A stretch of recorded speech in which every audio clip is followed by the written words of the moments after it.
கர்த்தருடைய பரிசுத்த நாமத்திற்கு மகிமை உண்டாவதாக. நம்முடைய விலையேற பெற்ற பிரண்ணாம் குடும்பத்திலே வாழ்ந்து கொண்டிருக்கின்ற அன்பு சகோதர சகோதரிகளாகிய குடும்பங்களையும் தனிப்பட்ட நபரையும் கர்த்தர் தாமே அதிகமாக இந்த காலை வேளையிலே உங்களை ஆசீர்வதித்திருக்கின்றார். இன்றைக்கு உலகத்திலே டிசம்பர் மாதம் ஆரம்பித்தவுடன் பாருங்கள், சபை ஸ்தாபனங்கள் எல்லாமே சாண்டா கிளாஸ், அதாவது கிறிஸ்துமஸ் தாத்தா என சொல்லக்கூடிய பாடல் பாடி ஒவ்வொரு வீடாக சென்று இயேசு கிறிஸ்து பிறந்திருக்கிறார் என்பதை அறிவிப்பதற்காக நாங்கள் வந்திருக்கிறோம் என்று சொல்லி வேதாகமத்திலே இல்லாத ஒரு சாப்டர் நீங்கள் பைபிளில் எங்குமே நீங்கள் பார்க்க முடியாது. கிறிஸ்துமஸ் தாத்தா பற்றியோ அல்லது ஒருவருக்கு பரிசு கொடுப்பதோ அல்லது ஊர் ஊராக சென்று வீடு வீடாக சென்று இயேசு கிறிஸ்து பூமியிலே பிறந்தார் என்று சொல்லி ஒரு பாடல் பாடி எல்லாத்துக்கும் ஒரு அறிவிப்போ, இப்படிப்பட்ட எந்த காரியத்தையும் நீங்கள் வேதாகமத்திலே வாசிக்கவே முடியாது. இதெல்லாம் ரோம கத்தோலிக்கர் உடைய முறைமையின்படி கான்ஸ்டன்ட் ராஜாவுடைய மூலியமாகவும் முதலாம் ஜான் பால் உடைய மூலியமாகவும் சனகரிப்பு சங்கம் அவங்க மூலியமாகவும் ரோமர் உடைய ஆட்சியிலே ரோமல் உடைய கத்தோலிக்கர்கள் மூலியமாக இப்படிப்பட்ட ஒரு காரியம் சபைக்குள்ளே வலுக்கட்டாயமாக திணிக்கப்பட்டது. இது எல்லாத்துக்குமே தெரியும். ஆனால் இன்றைக்கு ஒரு கிறிஸ்துவன் இதை அறியாமல் கண்கள் குருடாக்கப்பட்டு வேதாகமத்திலே இல்லாத ஒரு காரியத்தை, ஒரு நிகழ்ச்சியை கொண்டு வந்து வைத்து சபை ஸ்தாபனங்கள் கோட்பாடுகள் மூலியமாக உலக ஜனங்கள் மத்தியிலே கிறிஸ்துவை அவர் பிறந்தார், நாங்கள் பரிசு கொடுக்கின்றோம் என்று இப்படிப்பட்ட ஒரு காரியத்தை சபைக்கால வழியாக பாருங்கள் ஜனங்களை ஏமாற்றி கொண்டிருக்கின்றார்கள். ஃபாதர் இது படிச்சிருக்க மாட்டாரா? பைபிள் இப்படிப்பட்ட ஒரு காரியம் இல்லையே, இது நாம் செய்வது மிகவும் தவறாச்சு என்று அவர் அந்த 13 ஆண்டு 15 ஆண்டு ஃபாதருக்கு படிக்கின்ற பொழுது அவருக்கு தெரியாமல் போயிருக்குமா? அதே போல ஒரு சிஎஸ்ஐ சபையாகட்டும், ஒரு ஏஜி சபையாகட்டும் அல்லது பெண்டிகா சபையாகட்டும், எல்லோருமே பைபிள் தான் எடுத்துக்கொண்டு படிக்கிறார்கள், பைபிள் எடுத்துக்கொண்டு தானே சபைக்கு செல்கின்றார்கள், பைபிளை வைத்துக்கொண்டு தானே பிரசங்கம் செய்கிறார்கள். அப்படி செய்கின்ற பொழுது இது தவறென்று ஏன் அவர்களுக்கு தெரிந்திருந்தாலும் ஏன் அதை கடைபிடிக்கிறார்கள்? பாருங்கள், இதுதான் சபை கோட்பாடுகள். கர்த்தருடைய வார்த்தையை மறுதலிப்பதே சபை ஸ்தாபன சபையாக இருக்கிறது. கர்த்தருடைய வார்த்தைக்கு பதிலாக மற்றொன்றை இணைப்பது, சேர்க்கப்படுவது, இப்படியாக காரியங்கள் தான் பாருங்கள் சபை கோட்பாடுகளாக இருக்கிறது. இன்னைக்கு படித்தவன் தான் இப்படிப்பட்ட ஒரு காரியம் செய்கின்றான், பெரிய அதிகாரியாக இருக்கிறவன் தான் இப்படிப்பட்ட ஒரு காரியத்தை செய்கின்றான். வேதாகமத்தை 5 ஆண்டுகளாக 3 ஆண்டுகளாக 15 ஆண்டுகளாக படித்து வந்தவர்கள்தான் இப்படிப்பட்ட வேதத்தில் இல்லாத ஒரு காரியத்தை ஜனங்கள் மத்தியிலே ஒரு கள்ள போதனையாக கொடுத்து தேவன் டிசம்பர் மாதம் பிறக்கவே இல்லை என்பதை வேத வார்த்தை கொண்டு அவர்களால் தெரிந்திருந்தால் கூட காரணமே இல்லாத ஒரு பண்டிகையாக பாருங்கள் டிசம்பர் 25ஆவது தேதியிலே பாருங்கள் இப்படிப்பட்ட ஒரு பண்டிகையை அனுசரிக்கிறார்கள். ஆனால் ஒரு பொய்யான ஒரு வார்த்தைக்கும் ஒரு பொய்யான வழிநடத்தலுக்கும் தான் உலக ஜனங்கள் எல்லோருமே அங்கு கூடி கூடி நின்று கொண்டு இப்படிப்பட்ட தேவனுக்கு அருவருப்பான காரியத்தை செய்து கொண்டிருக்கின்றார்கள். ஆனால் தேவன் தெரிந்து கொள்ளப்பட்ட பிள்ளைகளுக்கோ தேவன் தன்னுடைய வார்த்தையை வெளிப்படுத்தி காண்பித்து, தன்னுடைய ரகசியங்களை வெளிப்படுத்தி காண்பித்து, இந்த சபை ஸ்தாபன கோட்பாடுகள் மனிதனான எல்லாத்தையும் விட்டுட்டு வெளியே வர வைத்து மறைவான மன்னாவை அவர்களுக்கு மாத்திரமே தேவன் புசிப்பதற்காக ஆதியாமத்திலிருந்து வெளிப்படுத்துவதற்கு சொல்லப்பட்ட அனைத்து ரகசியங்களும் பாருங்கள், புசிப்பதற்காகத்தான் இரண்டாம் வருகையிலே தேவன் மெசியாவை பூமிக்காக தன்னை ஒப்புக் கொடுத்திருக்கின்றார். அப்படியாக இருக்கின்ற பொழுது இன்னைக்கு எல்லோரும் பாருங்கள், இந்த மாதம் முழுவதும் சாண்டா கிளாஸ் மூலியமாக ஒரு ஐக்கியத்தை ஏற்படுத்தி கொண்டு தெரு தெருவாக வீடு விலக சென்று வேதத்தில் இல்லாத ஒரு கருத்தை செய்து கொண்டிருக்கிறார்கள். ஆனால் தேவனோ தன் மனவாட்டிக்கு வெளிப்பாடை தருகின்றார். அப்படி தருகின்ற பொழுது இந்த காலை வேளையிலே நாம் வாசிக்க வேண்டிய வேத பகுதி மத்தேயு அதிகாரம் 27வது அதிகாரம் 31 முதல் 34 வரைக்கும் நான் வாசிக்கிறேன். அவரை பரியாசம் பண்ணின பின்பு அவருக்கு உடுத்தின மேலங்கியை சுழற்றி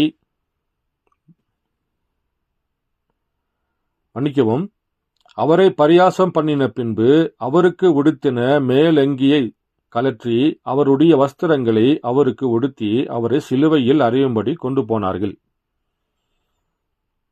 போகையில் சீரேனே ஊரானாகிய சீமோன் என்னப்பட்ட ஒரு மனுஷனை அவர்கள் கண்டு அவருடைய சிலுவையை சுமக்கும்படி அவனை பலவந்தம் பண்ணினார்கள். கபாலஸ்தலம் என்று அர்த்தம் கொள்ளும் கொல்கதா என்னும் இடத்துக்கு அவர்கள் வந்தபோது, பாருங்கள், நாம் வாசிக்கப்பட்ட வேத பகுதி மத்தேயு 27ஆம் அதிகாரம் 31 முதல் 33 வரைக்கும் நான் வாசித்தேன். இப்ப இங்கு சொல்லப்பட்ட காரியம் என்றால், சீரேனே ஊரான ஆகிய சீமோன் என்னப்பட்ட ஒருவன். யார் இந்த சீரேன் ஊரானாகிய சீமோன்? வேத வார்த்தையின் பிரகாரம் உலக ஜனங்களுடைய பாவங்கள் என்பதற்கான அடையாளம் சிலுவை பாரம் என்று பைபிள் போதிக்கிறது. அப்போ இந்த உலக ஜனங்களின் உலகத்தினுடைய எல்லா பாவங்களையும் சுமப்பதற்கு யெகோவா தேவன் மரியாளோடு வைத்துக்குள்ள பசுத்தாவில் நிரப்பப்பட்டு பிறகு அவர் குழந்தையாக பூமிக்கு வந்து அவருக்கு இயேசு என்று பெயரிட வைத்து 30 ஆண்டுகளாக யாருக்குமே தெரியாத யெகோவா தேவன் ஒரு மனிதனாக 30 ஆண்டுகள் வாழ்ந்து கொண்டிருந்தார். 30 ஆண்டுகளாக அவர் ஆடு மாடுகளை மேய்த்து கொண்டிருந்தார். 30 ஆண்டுகளாக அவர் தன்னுடைய வளர்ப்பு தகப்பனாகிய யோசேப்புக்கு கார்பெண்டோடு வேலை செய்கின்ற பொழுது மரத்தை எடுத்து கொடுத்திருப்பார், அல்லது ஒரு வாள் வைத்து மரத்தை வெட்டி கொடுத்திருப்பார். இப்படியாக அநேக விதமான வேலைகளை யெகோவா தேவன் இயேசு கிறிஸ்துவாக வெளிப்படுகின்ற பொழுது 30 ஆண்டுகளாக செய்து கொண்டிருந்தார்.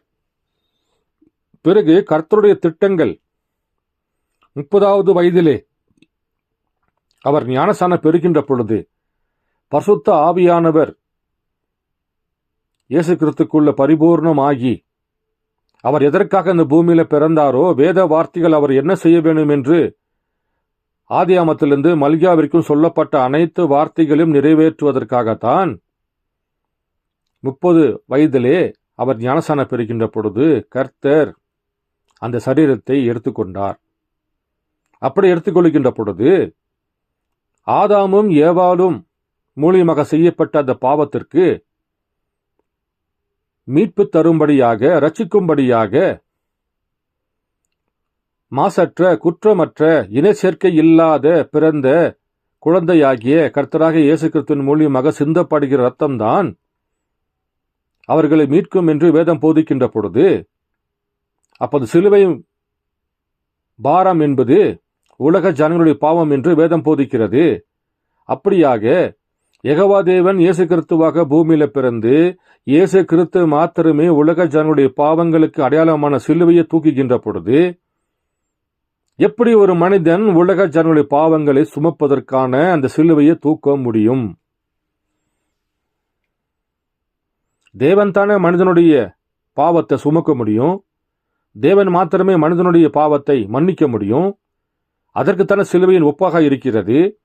அப்படி இருக்கின்ற பொழுது அந்த இடத்திலே இயேசு கிறிஸ்துவை கபாலஸ்தலத்துக்கு கூட்டிக் கொண்டு செல்கின்ற பொழுது சம்பந்தமே இல்லாத ஒருவன், அவன் ஒரு வழிப்போக்கன் என்று வேதம் போதிக்கிறது. அவர் அந்த வழியாக ஏதோ ஒரு வேலையாக அந்த இடத்தை அவர் கடந்து போகின்றார். அப்படி கடந்து போகின்ற பொழுது இயேசு கிறிஸ்துவை சிலுவையை தூக்கிட்டு வருகின்ற பொழுது அவராலே நியமிக்கப்பட்ட 12 அப்போஸ்தலர்கள் அங்கத்தான் இருந்தார்கள். 12 கோத்திர ஜனங்களும் அங்கத்தான் இருந்தார்கள். அது மாத்திரமல்ல, ரோமபுரியுடைய போர்ச்சவர்கள் மிகவும் பலசாலியாக அங்கே இருந்தார்கள். அவர்களில் யாராவது ஒருத்தர் அவருக்கு உதவி செய்திருக்கலாமே, அல்லது யூதர்களில் யாராவது ஒருத்தர் உதவி செய்ய கூப்பிட்டு இருக்கலாமே. அத்தனை ஜனங்கள் இயேசு கிறிஸ்துவை பரிகாசம் செய்து கொண்டிருந்தார்களே, அவர்களை யாராவது ஒருத்தரை கூப்பிட்டு கொஞ்சம் வாங்கப்பா, இயேசுக்கு கொஞ்சம் உதவி செய்யுங்கப்பா என்று அந்த போர்ச்சவர்கள் யாராவது கூப்பிட்டு அவருக்கு உதவி செய்து வச்சிருக்கலாமே. 12 கோத்திரமாக நின்று பார்த்துட்டு இருந்துச்சே. போர் வீரர்களும் அங்கே இருந்தார்களே, அப்போஸ்தலர்களும் அங்கே நின்று கொண்டிருந்தார்களே. அப்படி இருக்கின்ற பொழுது இவர்களில் யாருமே அதை தூக்காதபடிக்கு சீரேன் ஊரனாகிய கருப்பு மனிதன், அந்த கருப்பு மனிதன் சம்மதமே இல்லாதவன், அவன் ஒரு வழிப்போக்கன், ஏதோ ஒரு வேலைக்காக அந்த வழியில கடந்து போகிறவனை பிடிச்சி வலு கட்டாயமாக தரன்னு இழுத்துட்டு வந்து தேவன் தூக்க வேண்டிய சிலுவை பாரத்தை எப்படியாக ஒரு மனிதனை தூக்க வைக்க முடியும்? ஏன் அங்கு அப்படிப்பட்ட ஒரு நிகழ்ச்சி நடந்தது? நன்றாக புரிந்து கொள்ளுங்கள் அன்பு சகோதர சகோதரிகளே. சிலுவை பாரத்தை குமாரனாகிய இயேசு மாத்திரம்தான் தூக்க வேண்டும் என்று பைபிள் போதிக்கிறது.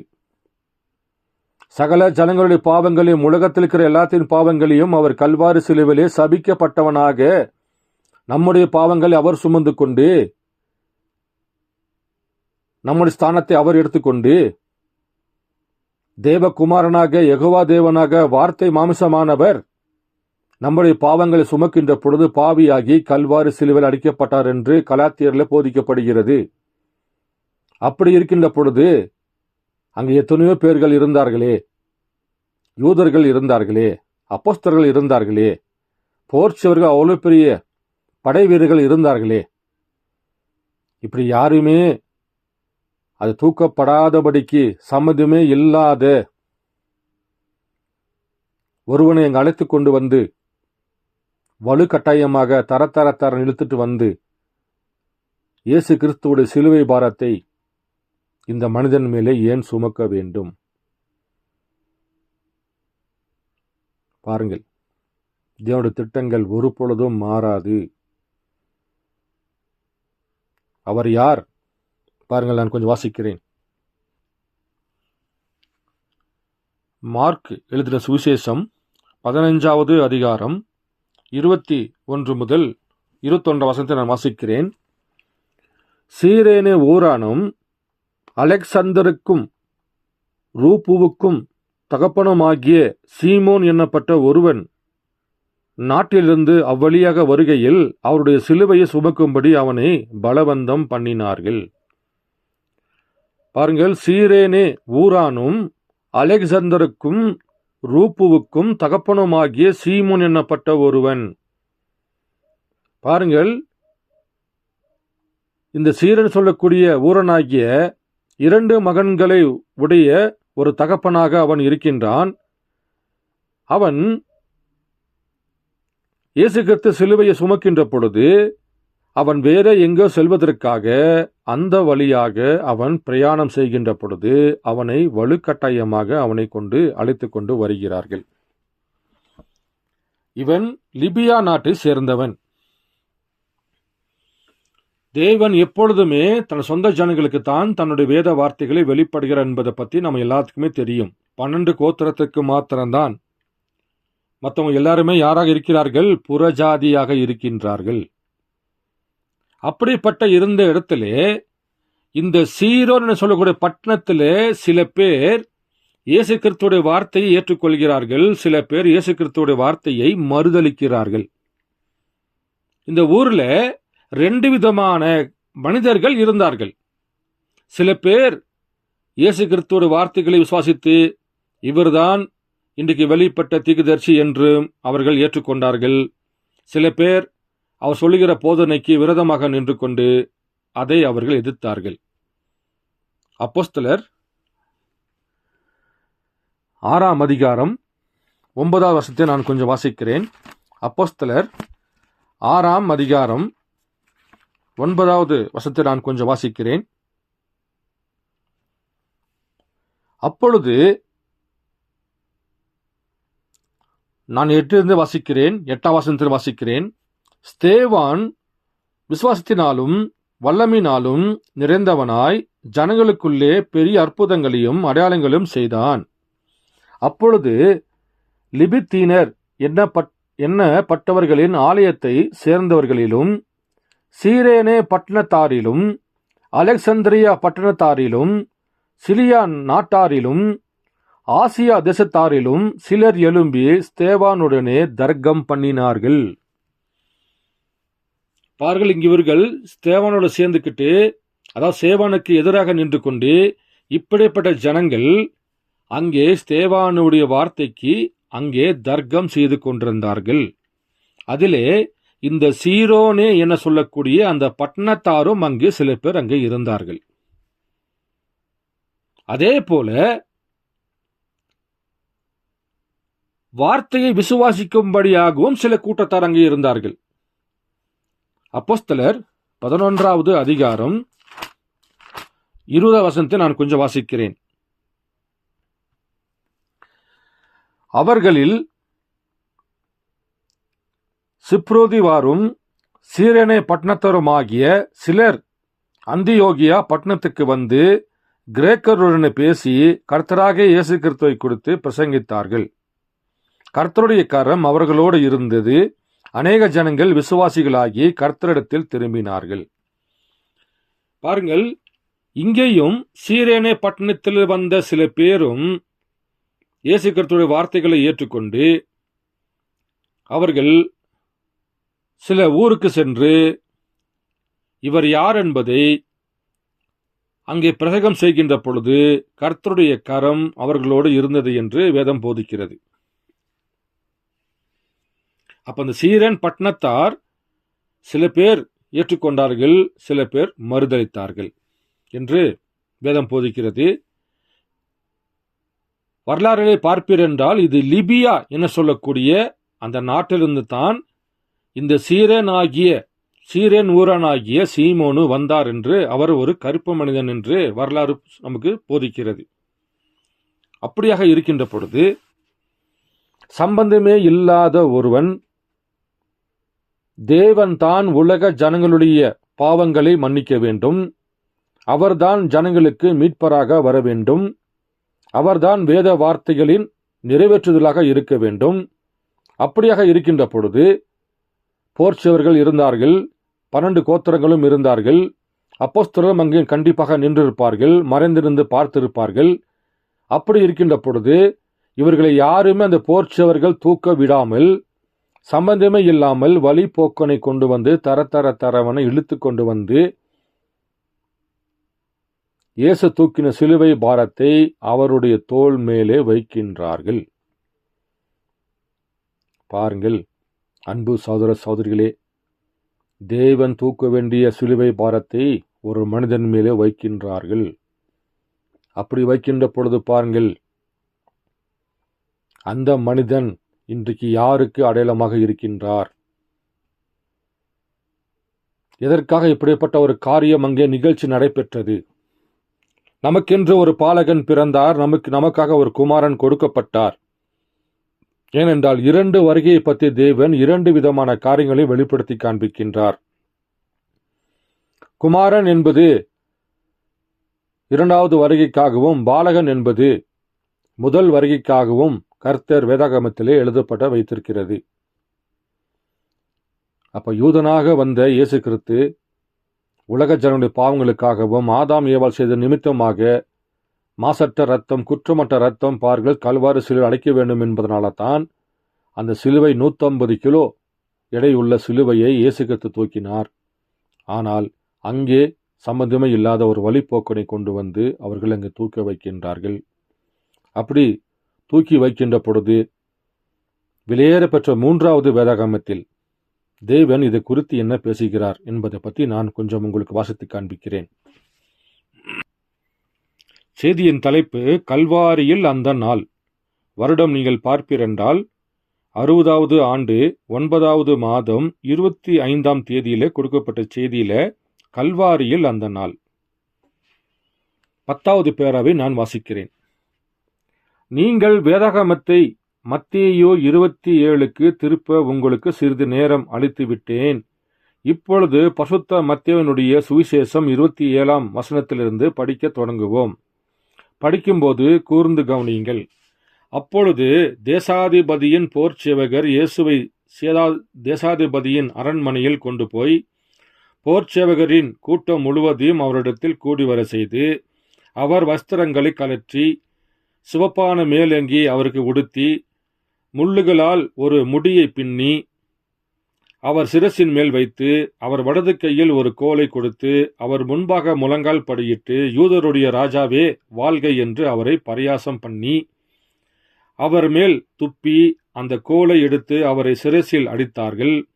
அவரை பரியாசம் பண்ணின பின்பு அவருக்கு உடுத்தின மேலங்கி கழற்றி அவருடைய வஸ்திரங்களை அவருக்கு உடுத்தி அவரை சிலுவையில் அறையும்படி கொண்டு போனார்கள்.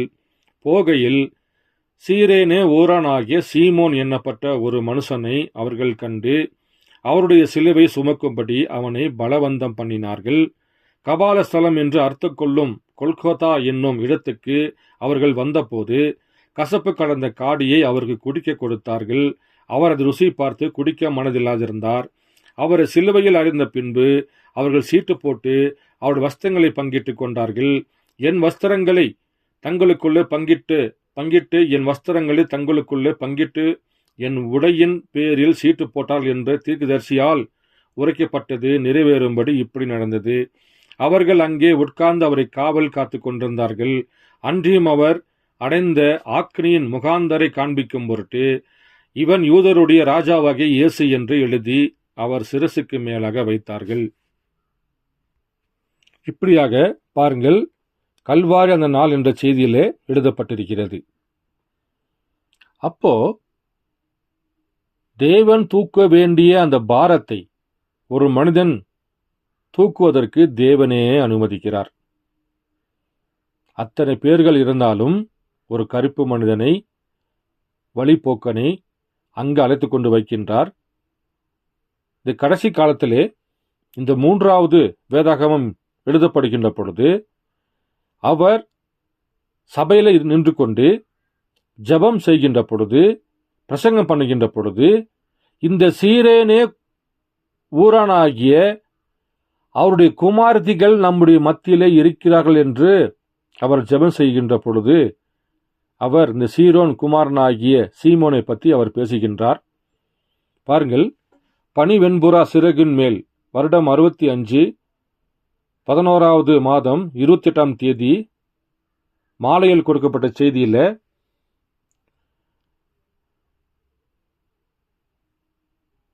91வது பேரா முதல் நான் கொஞ்சம் வாசிக்கின்றேன். நான் இந்த நாளில் தேவன் அப்படிப்பட்ட ஒரு அற்புதத்தை செய்வார் என்று நீ விசுவாசிக்கிறாய் என்று கேட்டேன். இவள், ஐயா, நான் மதம் சம்பந்தமான வானொலி நிகழ்ச்சியை கேட்டுக்கொண்டிருந்தேன். நான் ஒரு கிறிஸ்தவள். நான் இப்படிப்பட்ட நிகழ்ச்சிகளை கேட்பது உண்டு. அன்று காலை சுகமடைந்து அந்த குருட்டு சக்கிலி பேசுவதை கேட்டேன். அதாவது செருப்பு தைப்பவர். அவர்கள் அவனை சபையை விட்டு துரத்தினார்கள். அவன் ஒரு சபைக்கு சென்று விடலாம் அதிக கூச்சலிட்டு கொண்டிருந்தான். அவன் தன் தொப்பியை ஒரு பிரம்பின் மேல் வைத்து அதை சுற்றி கொண்டு சபையில் மேலும் கீழும் ஓடுவான். அவன் பட்டணத்தில் எங்கும் சென்று நான் குருட்டு சக்கிலியாக இருந்தேன், இப்பொழுது சுகமடைந்து விட்டேன் என்று சத்தமிட்டு கொண்டிருந்தான் என்றாள். நான் அதை விசுவாசிக்கிறாய் என்று கேட்டேன். அவள் சற்று நேரம் அங்கு நின்றாள். அப்பொழுது மழை துளி துளியாக பெய்ய தொடங்கினது. அவள், ஐயா, அந்த சக்கிலியை குணமாக்கியவரிடம் நீங்கள் என்னை கொண்டு சென்றால் என் பிதாவை நான் கண்டு கொள்வேன் என்றால் அப்பொழுது எனக்கு அப்படிப்பட்ட ஒரு உணர்ச்சி தோன்றினது. பாருங்கள், சக்லி அதாவது செருப்பு தைப்பவர் ஒருவர் அங்கே வந்து பிரண்ணாம் ஜெபம் செய்கின்ற பொழுது அவர் சுகம் பெற்ற உடனேயே தன்னோட தொப்பியை கழட்டி ஒரு குச்சியில் வைத்துக்கொண்டு சபை முழுவதும் ஓடி ஓடி தேவன் என்னை குணமாக்கிட்டார், பிதா என்னை குணமாக்கி சொல்லிக்கிட்டு பாருங்கள் அவர் சத்தம் போட்டு கொண்டிருந்தார். அப்பொழுது அங்கே ஒரு பெண்மணி இருந்தால் அந்த பெண்மணி பிரண்ணாம்கிட்ட வந்து அந்த சக்கிலியே குணமாக்கின அந்த பிதாவை நான் காண விரும்புகிறேன், அவரை எங்களுக்கு நீங்க காண்பிப்பீங்களா, அவரை நான் பார்ப்பதற்கு ஆசைப்படுகிறேன் என்று அந்த பெண் பிரண்ணாம்கிட்ட கேட்கின்ற பொழுது அவர் சொல்கின்றார்.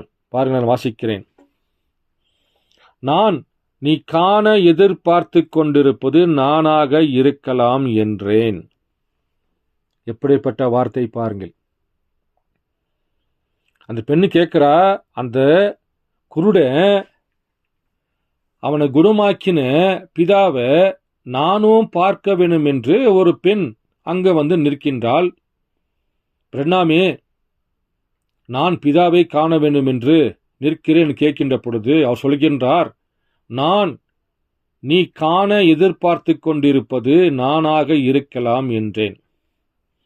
அவள் என் கோட்டின் முன்பாகத்தை பிடித்துக்கொண்டு அவரை குணமாக்கியவர் நீர்தானா என்றாள். நான், இல்லை சகோதரி, நான் சகோதரன் பிரண்ணாம் என்றேன். அவள் என் மேல் இறங்கும் என்றாள். பாருங்கள் எப்படிப்பட்ட ஒரு வார்த்தை என்று. அந்த பெண்ணுக்கு தேவன் தான் யார் என்பதை வெளிப்படுத்தி காண்பித்து அந்த பெண் இவரை பார்த்து இவர் போட்டுக்கொண்டிருந்த அந்த கோட்டையும் அந்த முகத்தையும் பார்த்து இவர் கோட்டை பிடித்து கொண்டு அவரை குணமாக்கியவர் நீர்தானே என்றாள். சகோதரி, நான் பிரண்ணாம். ஏனென்றால் இயேசு கிறிஸ்துவாக வெளிப்படுகின்ற பொழுது, அதாவது தேவன் குமாரனாக வெளிப்படுகின்ற பொழுது இயேசு கிறிஸ்துவாக வெளிப்பட்டார். அந்த யெகோவா தேவன் தான் இயேசு கிறிஸ்துவாக நின்று கொண்டிருந்தார். அதனால் தான் பாருங்கள், முதல் வரிகளை வருகின்ற பொழுது இயேசு கிறிஸ்து தான் யெகோவா தேவன் என்று யாரும் அடையாளம் கண்டு கொள்ள முடியவில்லை. தேவன் முகமுடிய மாற்றிக்கொண்டார். அதே போல சபையில பிரண்ணாம் தான் அவரை குருடாய் இருந்தவனை குணமாக்கி அனுப்புகின்ற பொழுது அதை பார்த்து கொண்டிருந்த அந்த ஸ்திரீ அவரிடத்தில் வந்து நான் பிதாவை காண வேண்டும், பிதாவை காண்பிங்க சொல்லுகின்ற பொழுது இவர் சொல்றார், நான் பாருங்கள் அவர் சொல்கின்றார், நீ காண எதிர்பார்த்து கொண்டிருப்பது நானாக இருக்கலாம் என்றேன். உடனே இவள் பிரண்ணாமை பார்த்து கேட்கின்றாள், அவள் என் மேல் இறங்கும் என்றால், நான் ஏழை குருட்டு பாணி கிராஸ்பிய நினைவு கூர்ந்தேன். மற்றவர்களை நீர் அழைக்கும் போது என்னை கடந்து சென்றா விடாதையும் பாருங்கள். அவர் ஒருவருக்கு சுகமளித்தார், அவர் இவளை சுகப்படுத்த முடியும். அவள் கண்கள் மேல் என் கைகள் வைத்து, அன்புள்ள இயேசுவே, ஒரு நாள் ஒரு பழைய கரடு முரடான சிலுவை தெருவின் வழியாக குதித்து குதித்து வந்தது. அதை சுமந்த தோள்கள் இருந்த இரத்தம் ஒழுகி கொண்டிருந்தது. அந்த சிறு மெலிந்த சரீரம் சிலுவை கணத்தின் மிகுதியால் தோய்ந்து போய் கீழே விழுந்து கொண்டிருந்தது. சீரேனே ஊரானாகிய சீமோன் என்னும் பெயர் கொண்ட கருப்பு மனிதன் அங்கு வந்து சிலுவையை எடுத்து அவர் அதை சுமக்க உதவினான். பிதாவே, அது உமக்கு ஞாபகம் உள்ளது என்று எனக்கு நிச்சயமாக தெரியும். அவருடைய பிள்ளைகளில் ஒருத்தி இருளில் இங்கு தடுமாறி கொண்டிருக்கின்றாள். நீர் பொருந்திக் கொள்வீர் என்று எனக்கு நிச்சயம் தெரியும் என்று ஜெபித்தேன். அவள், தேவனுக்கு மகிமை, என்னால் காண முடிகிறது என்றாள். நான், உன்னால் காண முடிகிறதா என்று கேட்டேன்.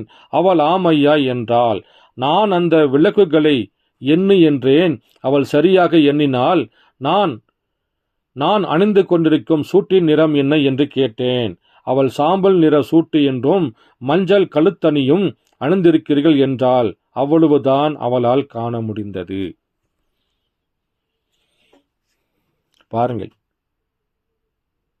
அந்த சீரன் ஊரனாகிய சீமோனுடைய பிள்ளை கண்ணு குருடாக்கப்பட்டு பிரண்ணாம் இடத்துல வந்து நிற்கின்ற பொழுது தேவன் சொல்கின்றார், அந்த கபால ஸ்தலம் செல்கின்ற பொழுது அந்த சிலுவை குதித்து குதித்து வந்தது. அப்பொழுது ஒருவன் கருப்பு மனிதன் வந்து இயேசு கிறிஸ்து உதவி செய்தானே, அவனுடைய பிள்ளை ஆண்டவரே இங்கு வந்து நின்று கொண்டிருக்கிறது. அவள் பிதாவை காண வேண்டும் என்று நின்று கொண்டிருக்கிறது. இவர் கண் மேலே கையை வைக்கின்றார். அவள் கண்ணை திறந்து பார்க்கின்றாள். பார்க்கின்ற பொழுது பாருங்கள், அவள் பிதாவை காண்கின்றாள். அன்பு சகோதர சகோதரிகளே, இது சாண்டா கிளாஸ் மாதிரி கதை கட்டி கூறுவது காரியமல்ல. வேதாகமத்தில் இல்லாத ஒரு காரியத்தை தேவன் நமக்கு கற்றுத்தரவில்லை. என் வேத வார்த்தைகளை ஆராய்ந்து பாருங்கள், அதில் தான் உங்களுக்கு நித்திய ஜீவன் என்று வேதம் போதிக்கிறது. அப்படியாக இருக்கின்ற பொழுது அந்த சீரன் ஊரனாகிய சீமோனு பாருங்கள், இந்த கடைசி நாட்களிலே அவருக்கு அடையாளமாகத்தான் பாருங்கள் இன்று பிரண்ணாம் நின்று கொண்டிருக்கின்றார். தேவன் தூக்க வேண்டிய பாவ சுமையை ஒரு மனிதன் தூக்கவே முடியாது. ஏனென்றால் அது தேவனுக்கு கொடுக்கப்பட்ட ஊழியமாக, தேவனுக்கு கொடுக்கப்பட்ட வேலையாக இருக்கிறது. அந்த வேலையிலே எப்படி தேவன் ஒருத்தனுக்கு பங்கு தர முடியும்? பங்கு தரவே முடியாது. 12 கோத்திரம் இருந்தார்களே, போற்றவர்கள் இருந்தார்களே, ஆனால் சம்பந்தமே இல்லாத வழிபோக்கனை கொண்டு வந்து வலுக்கட்டாயமாக தரத்தரவென இழுத்து வந்து அவன் மேல் சிறுவையும் பார்த்து தூக்கி வைக்கிறாரே, அந்த வைக்கப்பட்ட மனிதன் இன்றைக்கு அவர் என்ன செய்து கொண்டிருக்கின்றார்?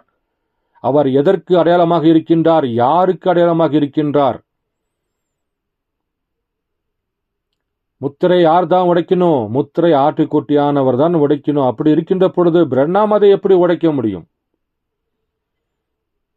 மரித்தவரை உயிர்ப்பிக்க வைக்கிற அடையாளம் யாருடைய அடையாளம்? அது மெஸ்ஸியாவுடைய அடையாளம். அந்த அடையாளத்தை பிரண்ணாம் இந்த பூமியில எப்படி செய்ய முடியும்? அன்பு சகோதர சகோதரிகளே, அடுத்த பதிவில் இன்னும் ஆழமாக சென்று அந்த கருப்பு மனிதனாகிய சீரன் ஊரனாகிய சீமோன் அவருக்கு யார் இன்றைக்கு அடையாளமாக இருக்கிறார்கள்? ஏன் தேவன் முதல் வரிகளை வருகின்ற பொழுது தேவன் செய்ய வேண்டிய வேலையை, தேவன் தூக்க வேண்டிய உலகத்தின் பாவங்களுக்கு அடையாளமான சிலுவையை, தேவனுடைய வேலையை எப்படி ஒரு மனிதன் பங்கு போட்டுக் கொள்ள முடியும்? பாருங்கள், இந்த மகிமையான வார்த்தை. அடுத்த பதிவில் அவர் யார் என்பதை 3வது வேதாகமத்திலிருந்து நான் எடுத்து காண்பிக்கின்றேன். கர்த்தர் உங்களோடு இருப்பாராக.